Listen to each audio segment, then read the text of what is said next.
ये तब फिर मैं सुन जो आप जिससे बात कर रहे हैं वो इन बातों को समझता है। इस्तीफा का माने क्या होता है?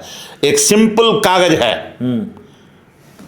अपने कॉपी में लेके बंद कर दिया। राष्ट्रपति के यहाँ प्रधानमंत्री ने इस इस्तीफे को स्वीकार करके भेजा क्या? और आज ये क्या करेंगे इस्तीफा? पहले क्यों नहीं किया? क्या जान लेने के लिए सैकड़ों बच्चों को हिरासत में लेने के लिए भी रोक के रखे थे?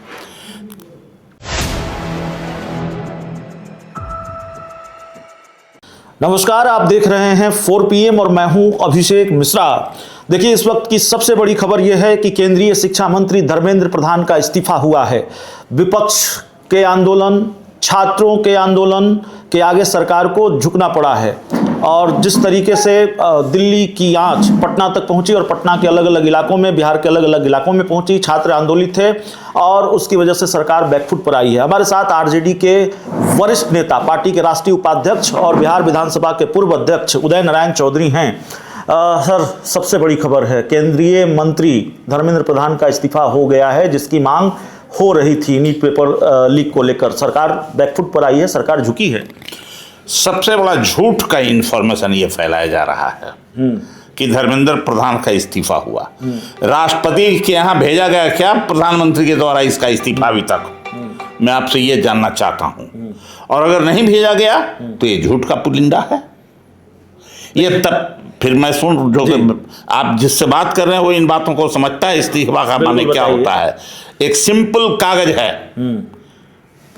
अपने कॉपी में लेके बंद कर दिया। राष्ट्रपति के यहाँ प्रधानमंत्री ने इस इस्तीफे को स्वीकार करके भेजा क्या? पहली बात, अभी तक नहीं भेजने का कोई न्यूज है। अगर है तो आप हमें बताइए। तो आप कह रहे हैं इस्तीफे की खाना पूर्ति हुई है? खाना पूर्ति हुई है।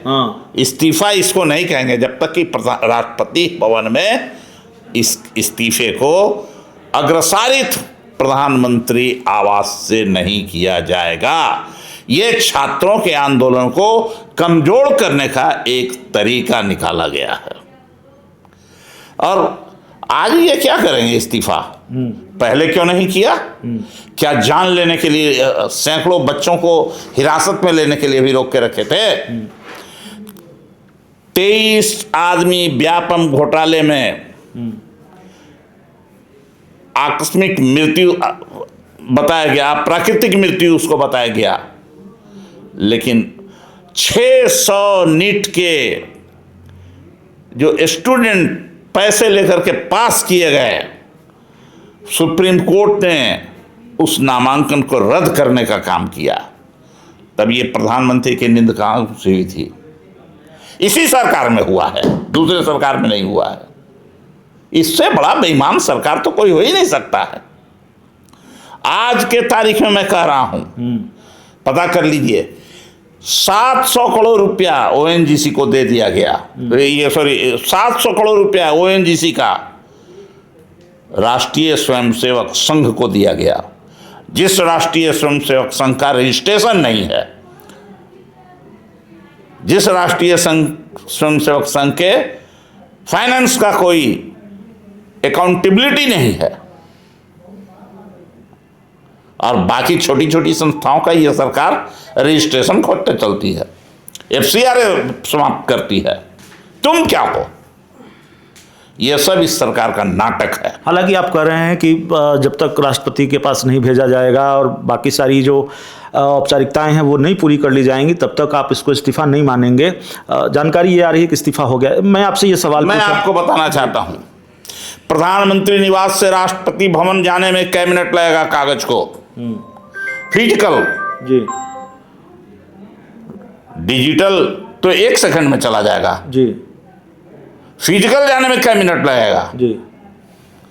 लोकसभा से, संसद भवन से राष्ट्रपति की दूरी कितनी है? कितना मीटर है? जी। प्रधानमंत्री आवास से कितना मीटर है? जी। तो इसको नौटंकी नहीं माने तो मैं क्या करूं? क्या बांकीपुर को लेकर भरोसा खत्म हो गया है इस सरकार पर से, भरोसा खत्म है। ये झूठ बोलने वाली सरकार है। आखिरी सवाल है, अगर इस्तीफा हुआ है आपके कहने के अनुसार, अगर राष्ट्रपति को भेज दिया जाता है, वही बात हम मान लेते हैं, और इस्तीफे की पूरी प्रक्रिया पूरी कर ली जाती है, तो अगर मगर का सवाल है, वो आगे का सवाल है। मैं ये पूछ रहा हूँ, आपका लंबा राजनीतिक अनुभव है, क्या बांकीपुर का चुनाव इफेक्ट हो रहा था इस आंदोलन की वजह से? इसके लिए भी सरकार बैकफुट पर आई है? पूरे देश की राजनीति पर असर पड़ रहा है और प्रधानमंत्री की चारों कुर्सी का चारों पौवा हिल गया है और इस सरकार को जाना होगा। अब दुनिया की कोई ताकत इसको नहीं रोक सकती है इस छात्र आंदोलन में। सवाल एक नहीं है केवल नीट का, और सवाल अभी बांकीपुर का उपचुनाव में। बांकीपुर का उपचुनाव तो हार चुकी है बीजेपी, अब उसका कहाँ है, उसमें कोई बात तो खानापूर्ति कर दी है। प्रधानमंत्री का कार्यक्रम टल गया डर से। और भाजपा को अपने 40 स्टार प्रचारक नाकाफी लगे तो जेडीयू के नेताओं को भी उतार दिया, कई नेताओं को। जरूर यही स्थिति है अभी। इनका नकाब साफ हो रहा है। अब ये जाने वाले हैं। गांव में कहा जाता है यहाँ सूरज को कि चढ़ता हुआ सूरज है अभी, तो ये ढलते हुए हैं।